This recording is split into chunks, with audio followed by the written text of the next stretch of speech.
Германскиот канцелар Ангела Меркел изјави дека Германија ќе мора да го плати незиниот фер удел во НАТО.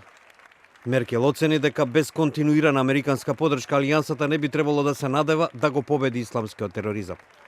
Таа на состанокот на жените од незината партија во Берлин изјави: Wo wir natürlich wissen, und ich sage das als deutsche Bundeskanzlerin, dass wir ohne die NATO, ohne das transatlantische Bündnis, ohne die militärischen Fähigkeiten der Vereinigten Staaten von Amerika den islamistischen Terrorismus im Irak, in Syrien, in Libyen nicht bekämpfen könnten. Und das zeigt, wie wichtig es ist, dass auch wir unseren redlichen Beitrag zu diesen Strukturen leisten. Und das tun wir noch nicht in ausreichendem Maße.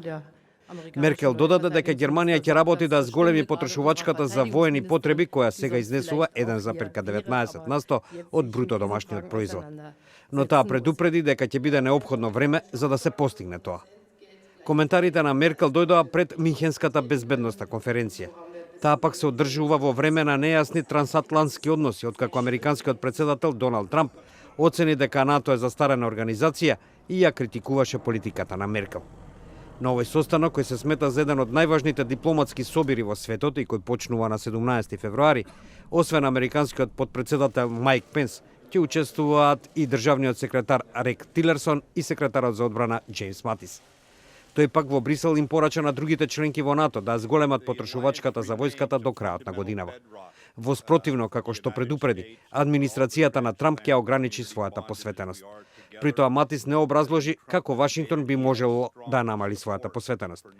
Тој на заедничката пресконференција со генералниот секретар на НАТО Јенс Столтенберг изјави: It's a fair demand that all who benefit from the best defense in the world carry their proportionate share of the necessary cost to defend freedom, and we should never forget ultimately it is freedom that we defend here at NATO.